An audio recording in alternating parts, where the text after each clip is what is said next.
কোটার বিরুদ্ধে এক দফা দাবিতে আজও ঢাকার গুরুত্বপূর্ণ মোড় অবরোধ করে রাখেন শিক্ষার্থীরা। দুপুরের পর থেকে শাহবাগ, কারওয়ানবাজার, সায়েন্স ল্যাব ও ফার্মগেট এলাকায় অবস্থান নেয় তারা।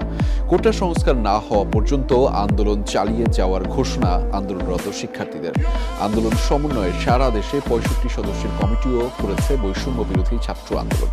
লম্বা সময় রাস্তা অবরোধ শেষে রাতে ঘোষণা করা হয় নতুন কর্মসূচি। তবে কাল কোনো ব্লকেট থাকছে না, সারা দেশে চলবে অনলাইন অফলাইন জনসংযোগ।